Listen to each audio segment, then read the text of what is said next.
siempre gustosos de poder entrevistarlo. Muchas gracias por acceder a esta pequeña invitación acá en La Jugada.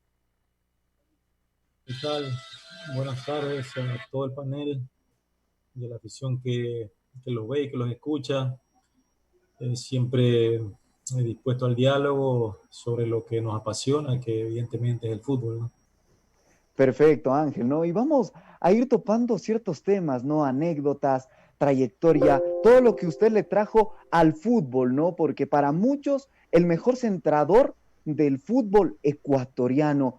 Le quiero consultar, ya después de su retiro, cómo ha vivido el fútbol, cómo ha sentido en todo este tiempo el fútbol en medio de la cuarentena, cómo lo ha vivido, cómo lo ha pasado. Bueno, obviamente que uno, después del retiro, eh, la vida continúa, uno empieza una etapa nueva en la vida, como yo la catalogo, la segunda etapa del deportista, en la cual uno, de acuerdo al reconocimiento de las capacidades para una u otra actividad, tenemos que prepararnos más allá de que si nuestra vinculación después del retiro al fútbol eh, ha venido eh, de la mano de la experiencia práctica. Uno evidentemente tiene que complementar eso con los conocimientos científicos, teóricos, y de esa forma estar a la altura de lo que requiere el hecho de seguir inmerso en el deporte, ¿no? En el fútbol sobre todo. Así que bueno, he estado en eso, me he preparado para técnico, además de eso terminé la carrera de licenciado en educación física, y mi idea es obviamente seguir vinculado al fútbol, ¿no? Yo estoy seguro de que en un tiempo muy cercano estaré dirigiendo algunos en el tiempo, ¿no? Algunos de los equipos por los cuales yo tuve la posibilidad de pasar, estoy convencido de eso, y para eso sigo preparándome y, y lo que aspiro, ¿no? Y espero, evidentemente, es marcar diferencias, no solamente pasar como un técnico más, sino marcar una diferencia por los equipos que en un futuro seguro llegaremos. Ángel, qué gusto saludarte, Giancarlo García, de igual forma, retomando un poco también ya lo que fue tu periodo como futbolista profesional, estuviste por algunos clubes, estuviste por clubes grandes de nuestro país, pero desde tus inicios estuviste también y jugaste en Primera B en River Plate de Riobamba. Cuéntanos cómo llegas a ese club, cómo te incorporas al profesionalismo. Sí, desde luego fue una experiencia muy grata y muy importante para todo mi periplo en el fútbol. Yo llego de un club de Machala, estudiante octubrino, en el cual me formé desde los prácticamente 12 años. Eh, Ahí me formé hasta los 17 cuando me gradué y al día siguiente tuve la posibilidad de ir al River Plate de Riobamba a probarme. Y en ese mismo día el técnico de esa época, Luis Ordóñez, aprobó mi prueba y a partir de ahí firmé el contrato y empecé a jugar ya desde ese mismo fin de semana. Entonces yo físicamente estaba muy bien, venía de jugar en el club que les digo, Estudiantes Octubrinos, estaba muy bien físicamente, por lo cual pude rendir de muy buena forma ese examen y quedarme en River Plate. A los 17 años tuve esa posibilidad, no era fácil. A esa edad uno tenía que definitivamente ser realmente un buen jugador para que le den la posibilidad de estar en un equipo de primera categoría, porque primera vez, obviamente que es primera categoría. Y ahí empecé, al término de ese año, tuve la posibilidad de ser convocado a la sub-20 por Dusan Draskovic, y después ya todo el camino que ustedes conocen. Un gusto, Ángel. Darwin Verdugo les saluda, deseándole siempre lo mejor. Ahora, cuéntenos de cómo ¿Cómo se da el apodo, ¿no, de Cuchillo? ¿Quién le pone quizás la prensa futbolera? ¿Cómo se da el apodo de Cuchillo? O tal vez siempre el compañero molestoso que se tiene en los entrenamientos. Bueno, realmente lo que he entendido es que algún periodista en base a las condiciones, en base a la velocidad, la habilidad, él me bautizó con ese sobrenombre que realmente no sé todavía quién fue, tantos periodistas en esa época que eran narradores también. Ustedes recuerdan que los periodistas antes eran multifacéticos, aparte de comentar, también narraban los partidos, daban noticias, hacían entrevistas. Entonces uno de esos periodistas, no recuerdo quién, no sé si fue Petronio Salazar, no recuerdo bien, me parece que por ahí va, eh, fue uno de ellos quien me apodó así. En base a esas características fue lo que pude conocer más bien, ¿no? ¿Sí le gusta su apodo? Bueno, ¿O tuvo que adaptarse? tuve que adaptarme porque es un arma de doble filo, ¿no? Por supuesto, muchos me preguntaban de gente que de repente no, no está tan relacionado, inmerso en el fútbol, no conoce mucho sobre los apodos. Me preguntan, ¿no? Y me preguntaban y ahora también me preguntan, ¿y por qué ese apodo? Entonces yo le explicaba y me decía, yo pensé que porque andabas en malos pasos. Ángel, y principalmente ante esto, sobre el sobrenombre que a usted pues le marcó la carrera, ¿cuándo lo comienza a escuchar, no? Cuando ya estaba en Emelec o desde mucho antes, usted llega a Emelec en 1992, ¿no? Y desde ahí comienza a formar realmente una carrera en el equipo de sus amores, ¿no? Muchos lo dicen así. Sí, por supuesto. Ese sobrenombre surgió en el 93 cuando quedamos campeones. Ahí surgió ese sobrenombre. Anteriormente eh, tenía otro sobrenombre. Los mismos periodistas no se ponían de acuerdo. Uno me decía uno, el otro otro. Pero después apareció, reitero, este sobrenombre y con el cual me identificaron todos los periodistas y bueno, tuve que adaptarme a ese sobrenombre, como dice Darwin. Ángel, y también, bueno, ese título que le ponen a ustedes ser uno de los mejores centradores, el mejor centrador del fútbol ecuatoriano, no ha habido otro como usted. ¿Qué le hace sentir también que le atribuyan ese título? Bueno, evidentemente es un orgullo, obvio, porque es un reconocimiento al trabajo que uno ha realizado durante todos los años que pasé por las diferentes canchas y los diferentes clubes. Y eso también a uno lo marca porque si bien es cierto, muchas personas que me reconocen por la calle o cuando hay alguna reunión social, siempre quieren hablar de fútbol y me mencionan ese membrete, ¿no? De que hay ese reconocimiento a nivel nacional de la prensa que me catalogan como uno de los mejores centradores del fútbol ecuatoriano a lo largo de la historia. Y es un motivo, sí, de orgullo, de halago. Más que todo lo entiendo como un reconocimiento al trabajo que se pudo hacer en un gran porcentaje de forma positiva, ¿no?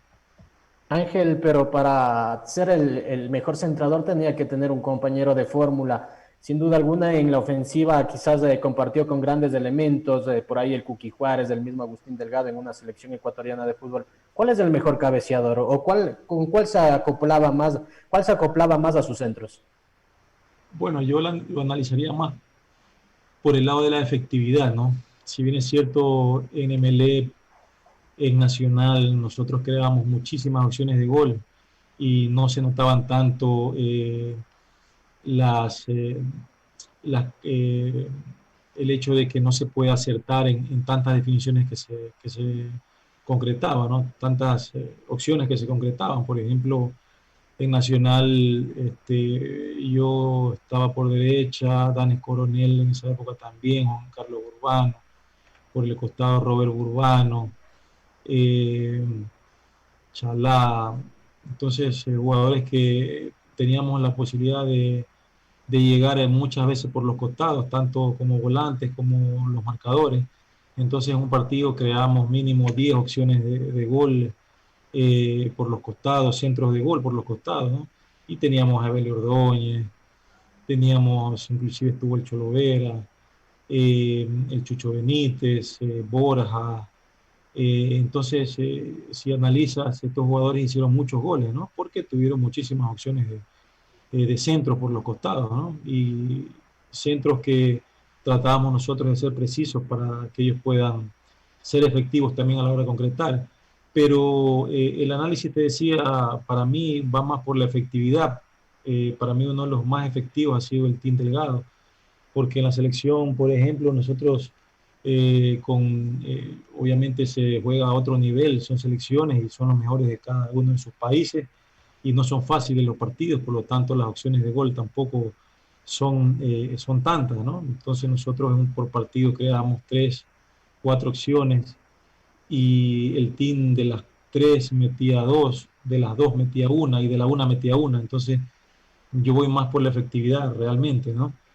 Si analizamos que el team tuviera abastecimiento constante, si hubiese tenido abastecimiento constante en las selecciones, hubiera hecho muchísimos goles más, como lo hizo en los clubes, ¿no? En los clubes vemos que él ha sido goleador en todos los clubes que ha estado, porque en los equipos siempre es diferente, porque enfrentas a clubes no todos de un mismo nivel, ¿no? Y tiene ciertas licencias para llegar continuamente al largo contrario, ¿no? Entonces yo lo marcaría más por la efectividad y creo que el Team Delgado ha sido uno de los más efectivos a lo largo de la historia de los centros delanteros del país. Ángel, y en la contraparte, ¿no? ¿Cuál fue ese defensa que a usted más le complicó la vida en la cancha? Mucho se hablaba antes de que se jugaba con un tornillo en la mano, que existía ese extrafútbol. ¿Usted vivió esa época tal vez? ¿Y cuál fue el nombre de que usted recuerda de algún defensa que le complicó más la vida en esos centros, en ese desequilibrio que usted generaba por la banda? Bueno, si tú analizas de repente partido a partido, al final siempre lograba imponerme a los defensas, llámese como se llame. Por ejemplo, en los clásicos tenía marcadores como Frickson York, Llanes, Alcíbar, Montanero, que era centro, pero que iba a ser cerrada por los costados. Eh, el mismo Neisser Reasco, Ulises de la Cruz.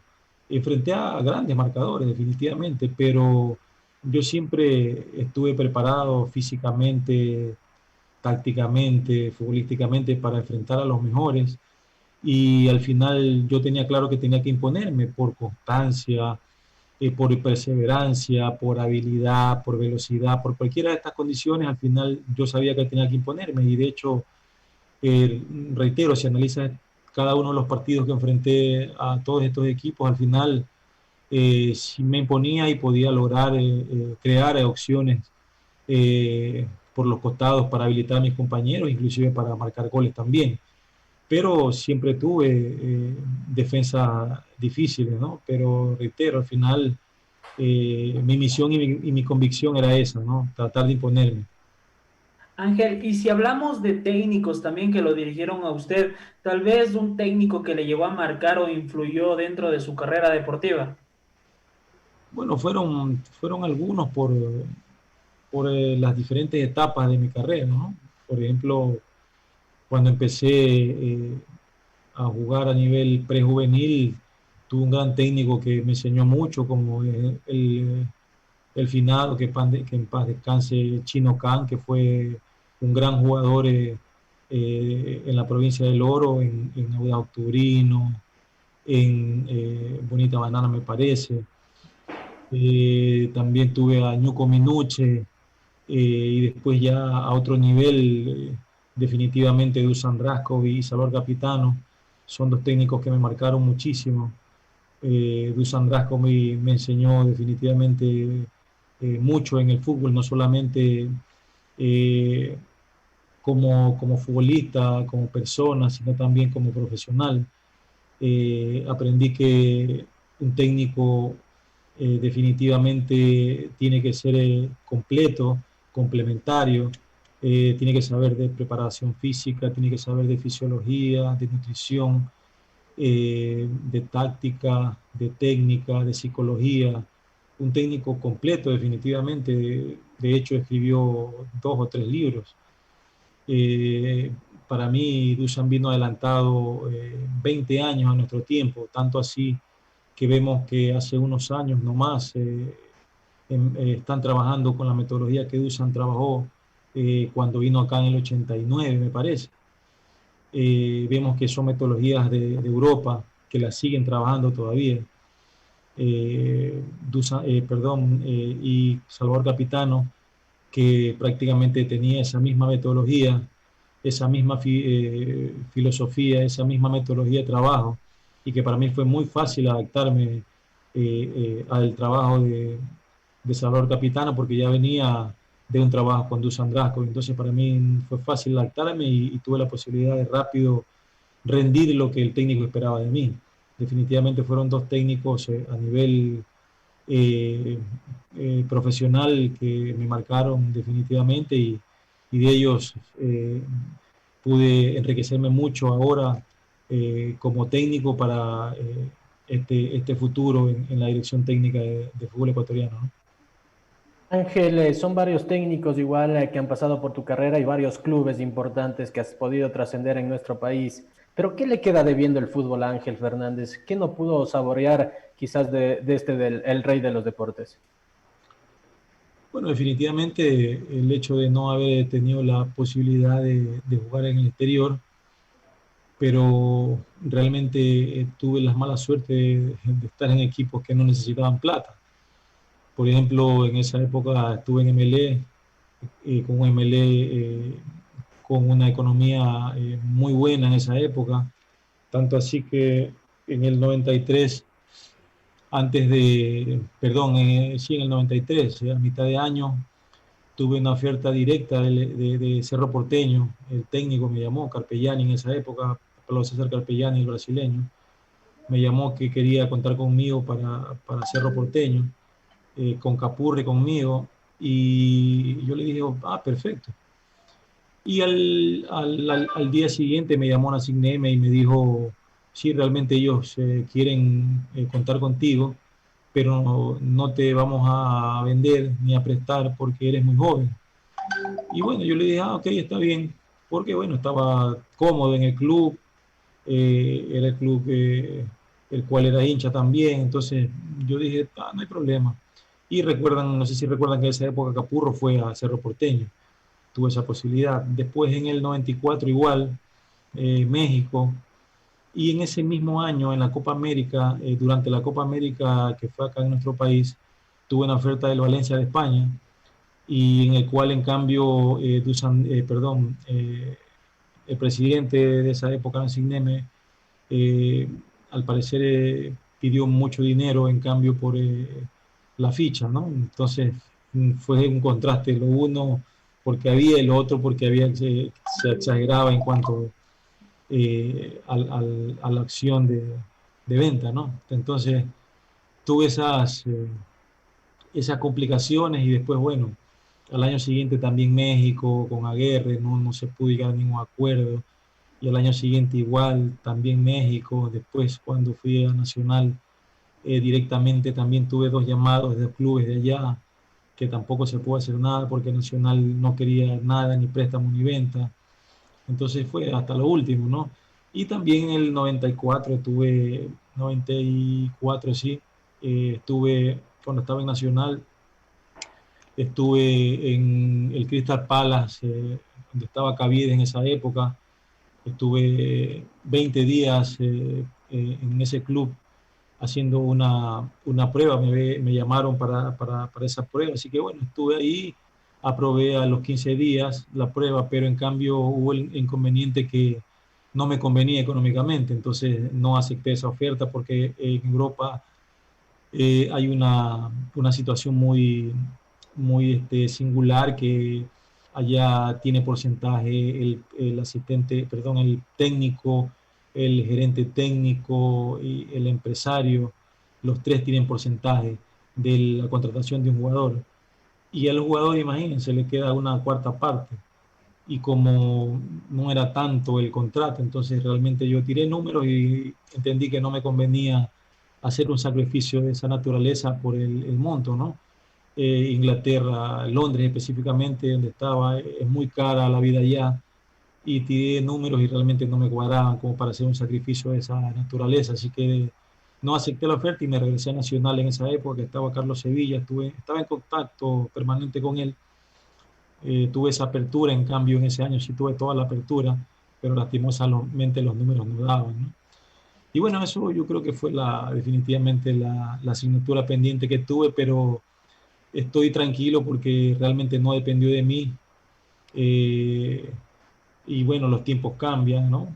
Lástima que justo en el 2010 hicieron realmente prevalecer esa ley que el jugador es completamente libre de, de actuar con respecto a su ficha una vez que termine el contrato con cualquier club, ¿no? No obstante, antes era que uno pertenecía por vida a los clubes y si ellos querían uno podía ir a uno u otro club, si no, no. Entonces, bueno, por suerte en el 2010 pudieron hacer prevalecer esa ley y muchos jugadores jóvenes tuvieron la posibilidad de salir y económicamente tener muy buenos réditos, ¿no? Me alegra por ellos y por esas futuras generaciones. De alguna forma nosotros, bueno, hicimos un camino para que eso también se pueda dar. Perfecto, Ángel, ¿no? Y quizá es ese sinsabor que nos deja el mundo del fútbol, ¿no? A su persona, pero usted se paseó en dos grandes equipos, ¿no? Por ponerlo también allí a Barcelona como un tercero, pero en ese 1993 y 94 que usted queda campeón con Emelec, ¿cómo se vivieron estos títulos? No sé si por ahí tiene alguna anécdota en cuanto a esos campeonatos que se vive con Emelec, porque usted llega de principio y logra marcar 13 tantos, si no estoy equivocado, pero en el 93 y en el 94 realmente usted termina por consolidarse en el club, ¿no? Sí, definitivamente en el 92 fue esquivo, definitivamente ese campeonato lo tuvimos prácticamente en la mano y Capitano lo reconoce hasta ahora que tuvo gran parte de responsabilidad él en cuanto al planteamiento, porque recuerden que nosotros éramos un equipo que jugábamos de igual a igual en cualquier cancha, en cualquier circunstancia. Y en ese último partido que era la final, sí debimos haber tenido un poco de recaudo, ser mucho más inteligentes a la hora de plantearnos dentro de la cancha, ¿no? Eh, entonces eso nos pasó factura y el año siguiente obtuvimos esa revancha y pudimos lograr ese campeonato. Y en el 94 también un bicampeonato.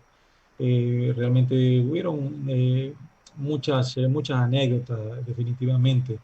Eh, Tú, para mencionar algo, tú me preguntabas con respecto a la química de los delanteros, Darwin, hace un momento. Y dentro de las anécdotas tenemos que, por ejemplo, a mí me gustaba siempre hablar con los delanteros, con los volantes, con los marcadores que están por mi lado.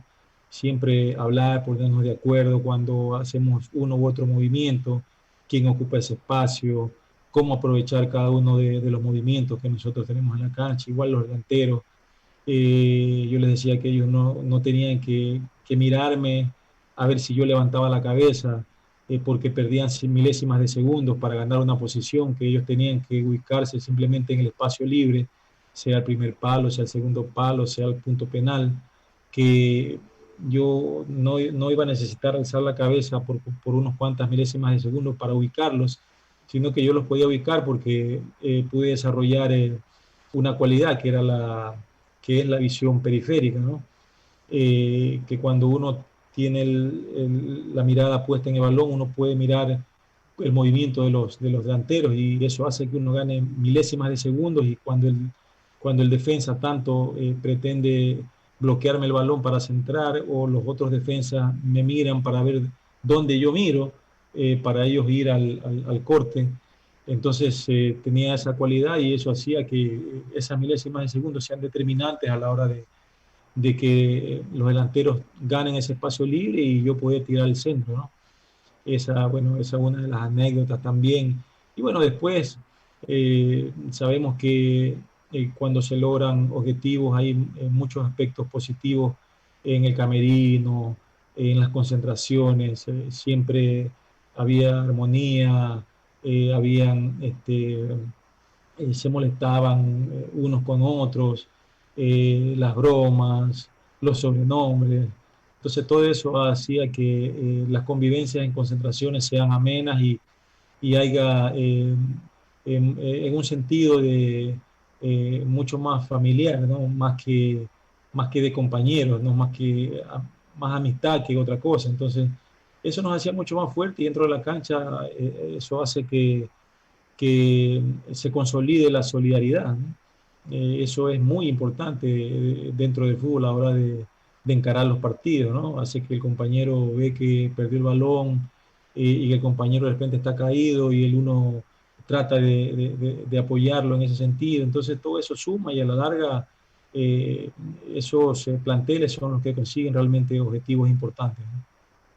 Ángel, y en el tema selección, de igual forma, tienes la oportunidad de jugar Copas de América. Estuviste presente en la histórica Copa América en nuestro país en el 1993 y se quedan al borde de una clasificación a la final. ¿Cómo era el grupo y qué sintió el grupo también cuando a nada se quedan en la clasificación a pasar a la final? Sí, realmente para nosotros fue una sorpresa definitivamente México. No lo conocíamos, no lo conocíamos a México más que a Hugo Sánchez, me parece que seguía jugando todavía en esa época Hugo Sánchez. No recuerdo si seguía jugando o estaba de técnico, no recuerdo. Pero México fue una sorpresa para nosotros. Eh, Fue un equipo que jugó de igual a igual, que cuando tenía la posibilidad de presionar, presionaba. Realmente nos sorprendió. Nosotros quisimos reaccionar cuando ellos rápidamente se pusieron adelante en el marcador y después con un 2-0 definitivamente no nos dio posibilidad de reaccionar. Es un equipo difícil, complicado, porque reitero, te presionaba, trataba de jugar el balón rápidamente y nos sorprendió, no esperábamos esa situación de México, reitero, no los conocíamos y fue realmente muy doloroso porque teníamos todas las posibilidades de llegar a la final. Y después, bueno, ya no es lo mismo enfrentar un tercer y cuarto puesto que una final, ¿no? Entonces, ya el tercer y cuarto puesto para nosotros realmente, para mí específicamente, ya da igual, ¿no? Porque lo más importante siempre va a ser jugar las finales y ganarlas. Ángel, tuviste también la oportunidad de disputar un mundial, ¿no? Con la selección ecuatoriana de fútbol. ¿Cómo era esa selección? El primer mundial para los ecuatorianos, el primer mundial también que nos pone el nombre de Ecuador entre las 32 mejores selecciones del mundo. ¿Cómo era esa selección? ¿Cómo era el bolillo con ustedes y la competencia, sobre todo en la zona ofensiva? Bueno, desde luego fue un sueño para nosotros, los que tuvimos la posibilidad de estar en ese proceso. Eh, Hubieron muchas situaciones negativas, positivas, desde luego. Un contraste de situaciones que nos hicieron fuertes como grupo, decisiones también que el técnico, todo el cuerpo técnico tomó para que eso se pueda dar. Lograr algo que no se había logrado durante toda la historia del fútbol ecuatoriano fue realmente un orgullo para nosotros y eso quedará marcado para toda la vida en la retina, la memoria, en los corazones de toda la afición ecuatoriana y de nosotros desde luego. Y bueno, estar en un mundial, ser parte de un mundial, realmente es otro mundo, ¿no? Y sobre todo donde nos tocó en Japón, otro mundo, desde todo punto de vista, ¿no? Desde su cultura. Imagínate que los japoneses, para ellos es ley a muerte el hecho de la puntualidad. Es imposible que tú puedas ser impuntual, que te puedas demorar con 2, 3, 5 minutos, 10 minutos a una cita o a una reunión.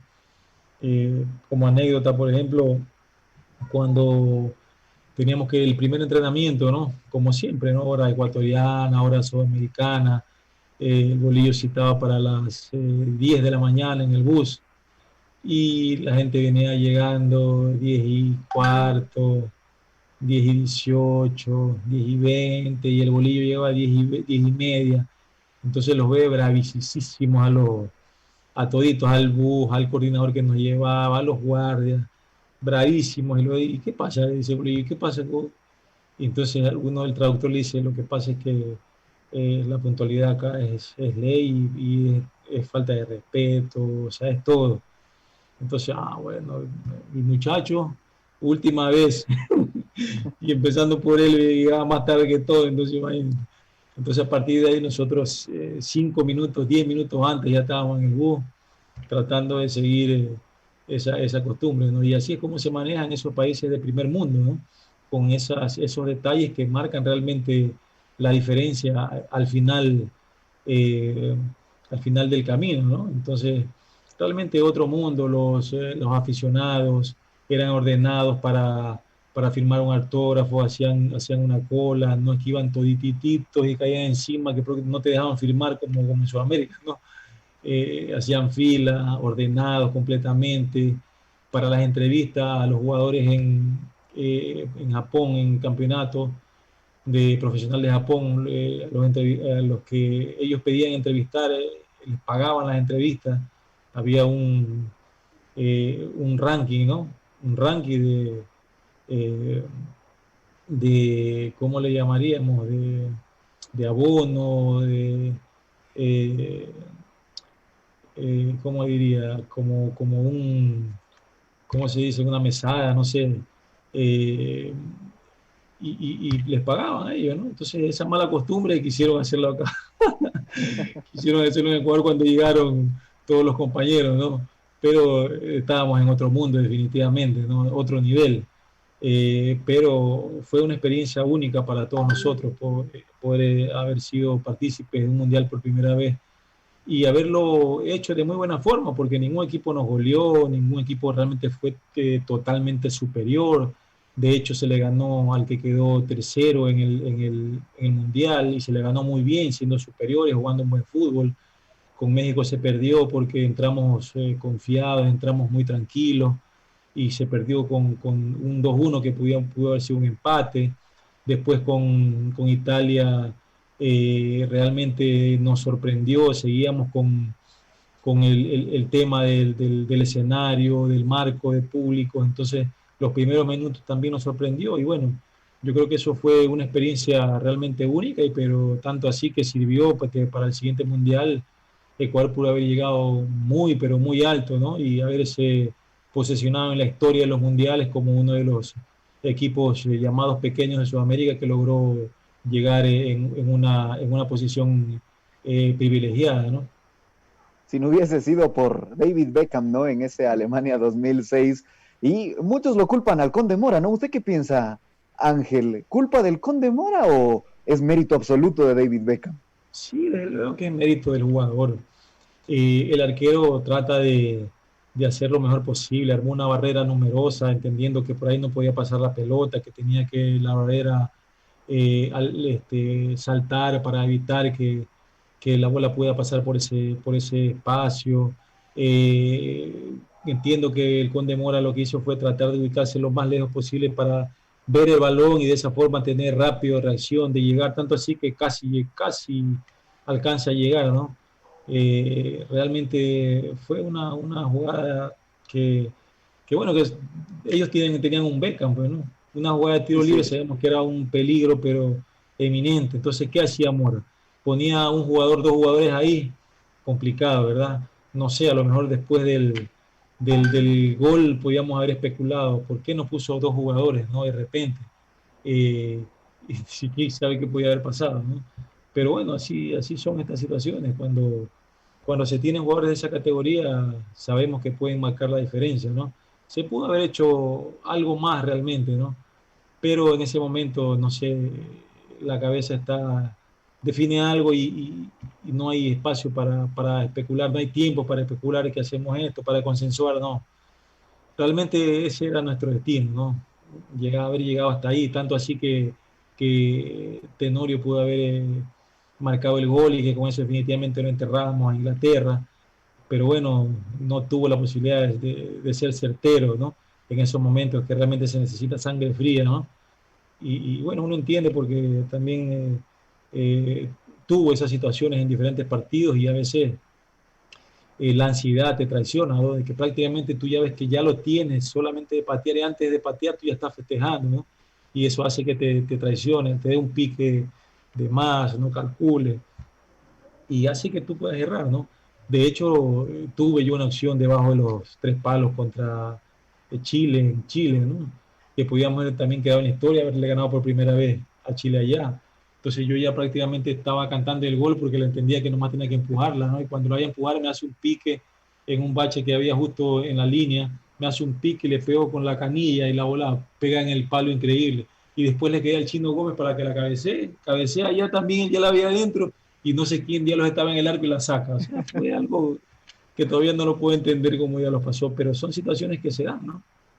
Ángel, y Increíble, regresando Ángel. nuevamente a la clasificación de Ecuador a su primer mundial, ¿cómo vivió también el Cuchillo ese gol de Jaime Iván Caviedes que da la primera clasificación? ¿Y cuál fue el diálogo? ¿Qué les dijo el diálogo? ¿Qué les dijo Hernán Darío Gómez en el camerino antes de saltar a la cancha? Bueno, realmente con ese gol abajo y un equipo completamente difícil, Uruguay siempre difícil, ellos se metieron atrás, trataban de especular, quemar tiempo, eh, y nosotros un poco desesperados en esos minutos en el primer tiempo, y después, bueno, el Bolillo trató de apelar a nuestra tranquilidad, al hecho de cómo habíamos encarado cada uno de los partidos, por muy difícil que se tornaran, el hecho de ser pacientes, de seguir dándole tránsito a la pelota, de encontrar los espacios, que el gol tenía que llegar, mientras sigamos así, seguros atrás. Y eso se trató de hacer, ¿no? Tratar de ser parsimonioso, de tener paciencia, de no desesperarnos. Y de esa forma fue que llegó el gol, ¿no? Fue una jugada en la que se tuvo calma, eh, se tuvo paciencia, el team recibió una pelota en el área, no tuvo espacio para avanzar ni para hacer paredes, giró, volvió a tocar atrás, rápidamente alguien encontró un espacio donde atacó Caviedes y yo por atrás obviamente a esperar a ver qué pasaba también, ¿no? Entonces cuando vi esa pelota, imagínate adentro, prácticamente entendía que era imposible que nos pueda hacer Uruguay otro gol. Así que una locura, se desató, se metieron a la cancha hasta ciertas personas que estaban alrededor. Prácticamente nosotros ya veíamos esa clasificación definitivamente y fue una alegría inmensa que prácticamente yo lo que sentí en ese momento fue una bocanada muy grande de aire, de oxígeno. Eh, a los pulmones como para seguir corriendo, como para seguir defendiendo ese empate y lograr un 2-1 que nos da mucho más tranquilidad después de la renovación del partido, después del gol. Se me acercaba Montero, el centro uruguayo, se me acercaba otro y che, no corras más, mira que ya estás bien, ya está clasificado al mundial. Yo le decía, ah, sí, sí, sí, pero no, yo que seguíamos nosotros buscando el 2-1, seguíamos ya que nos habían hecho sufrir. Entonces imagínate, nosotros también no esperábamos buscar el 2-1, ¿no? En eso estábamos y ellos en cada jugada que nosotros hilvanábamos rápido, ya, dale, para, tranquilo, tranquilo. Ellos apelaban a eso porque el ritmo también que nosotros habíamos impuesto fue fuerte para ellos y estaban prácticamente cansados, ¿no? Agotados, se metieron toditos atrás y haciendo tiempo.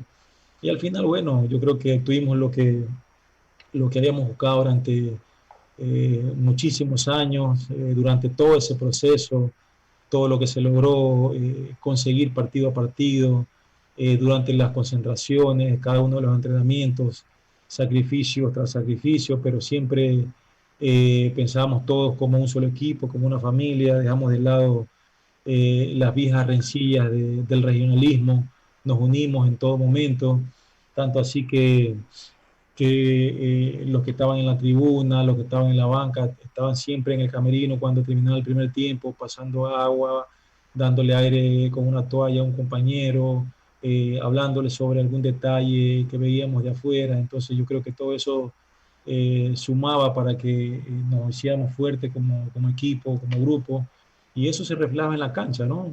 Y al final obtuvimos, creo yo, un meritorio resultado, premio a todo ese esfuerzo que se hizo durante toda esa eliminatoria.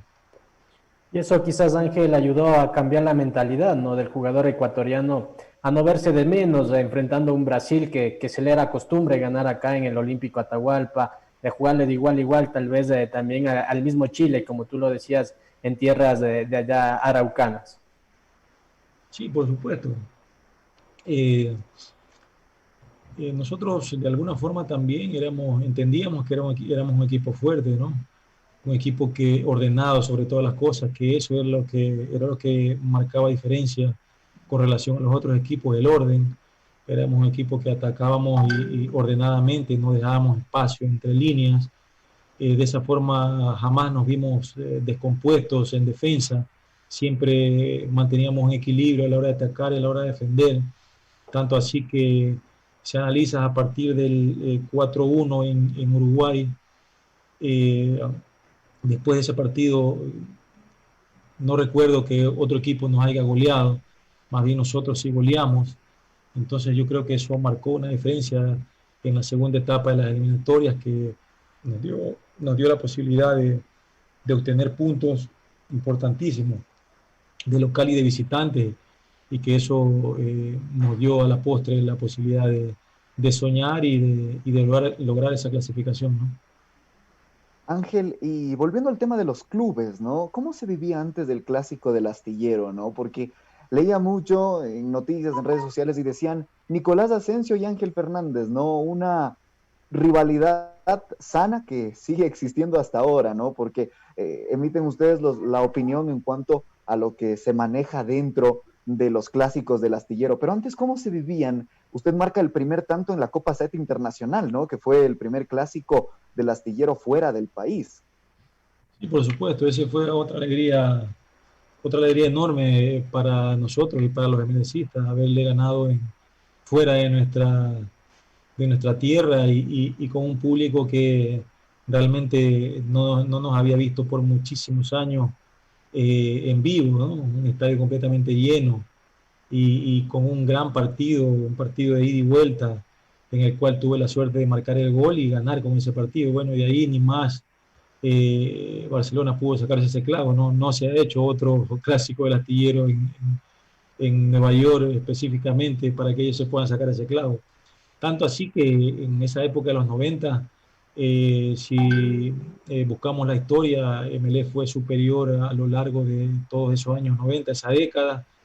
Ganamos muchísimos clásicos en el Monumental, en el Capwell, tanto así que se pudo acercar muchísimo a los triunfos históricos entre, entre Barcelona y MLE, ¿no? Entonces, definitivamente dentro de la cancha había total rivalidad, obviamente, y fuera de la cancha éramos compañeros, inclusive de selecciones, el mismo Asensio, Noriega, Montanero, Oler Quiñones, etcétera, ¿no? Éramos compañeros en selecciones, pero dentro de la cancha era una rivalidad y siempre en cada pelota se iba a muerte, ¿no? Justo hace unos días me pasaban algunas imágenes de algunos clásicos que le ganamos en Monumental, y justamente uno de esos que fue un 3-1 que le ganamos a Barcelona en el Monumental, que tapaba José Francisco Ceballos, y justamente Asensio marcó el gol del descuento en ese clásico. Yo también hice un gol, Caviedes también anotó y Juárez en esa época.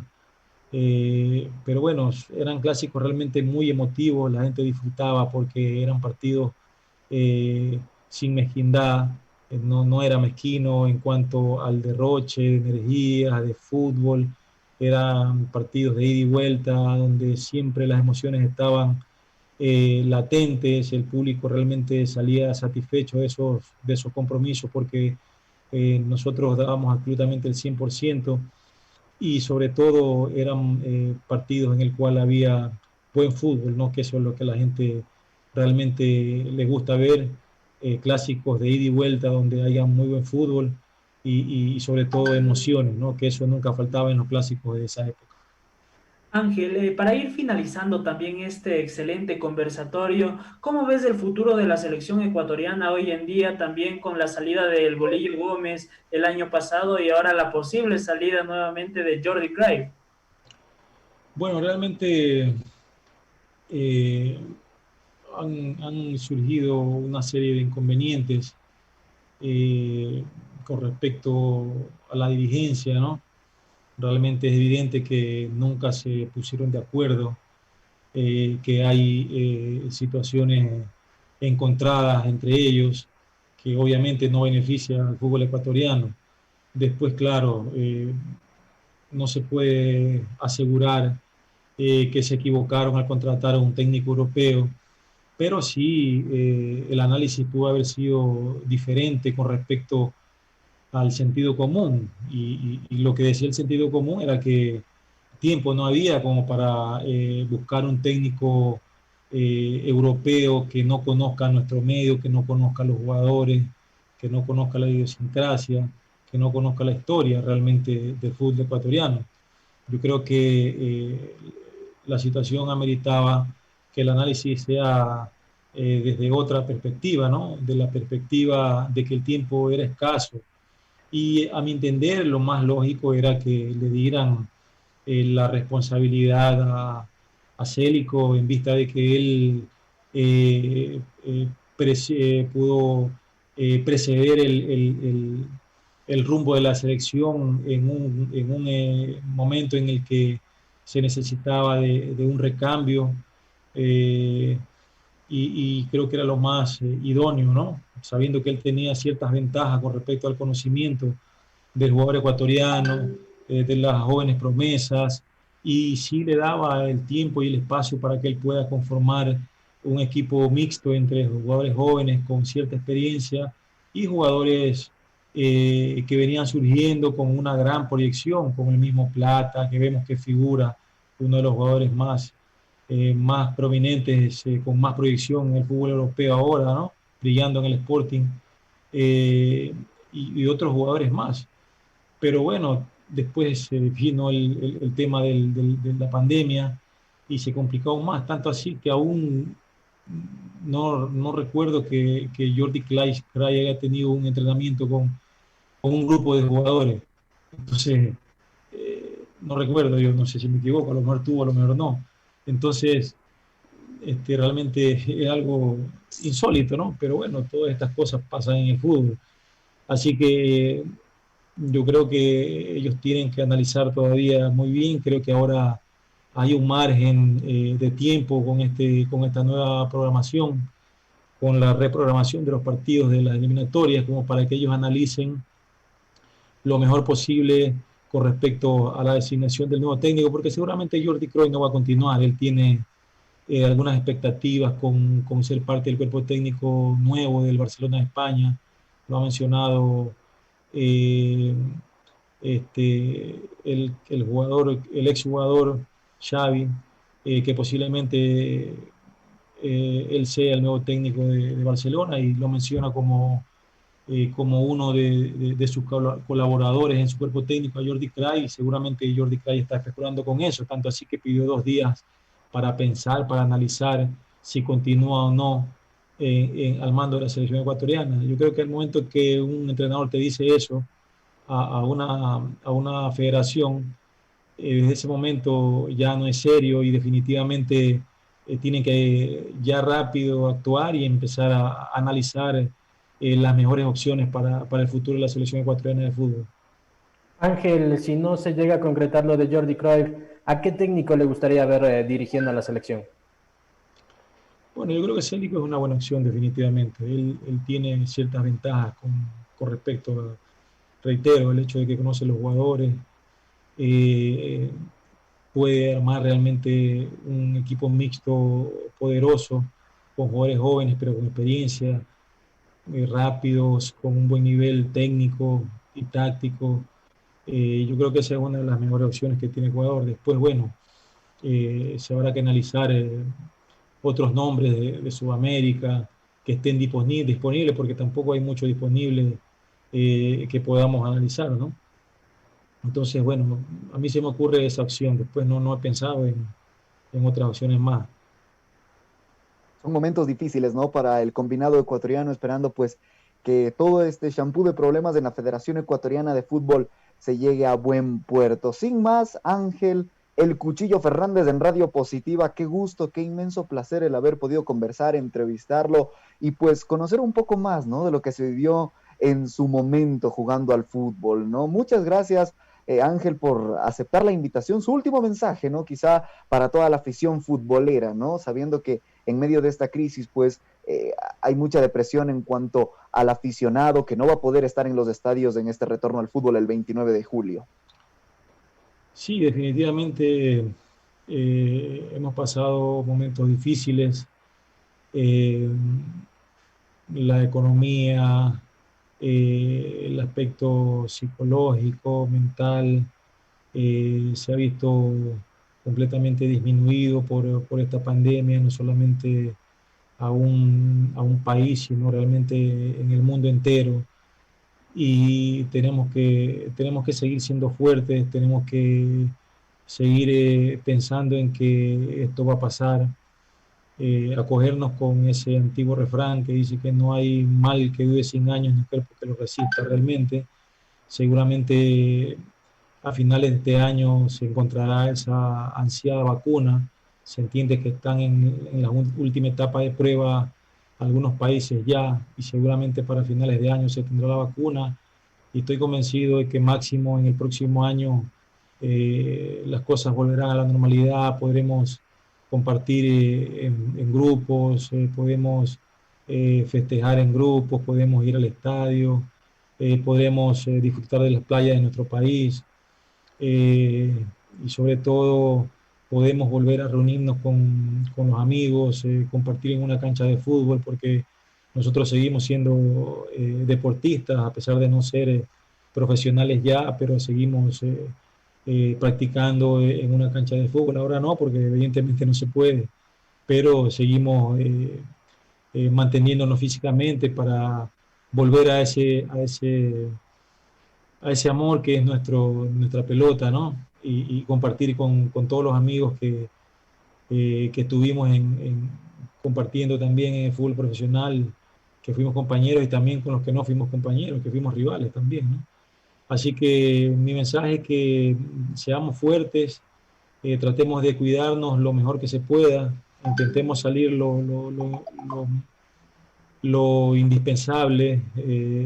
Sabemos que en estos momentos de pandemia va a estar en aumento por varios factores, entonces seamos inteligentes en ese sentido, protejámonos, mínimo la mascarilla, el alcohol, etcétera, el distanciamiento social, son aspectos importantes que nos ayuda a prevenir, ¿no? Nunca va a estar de más realmente.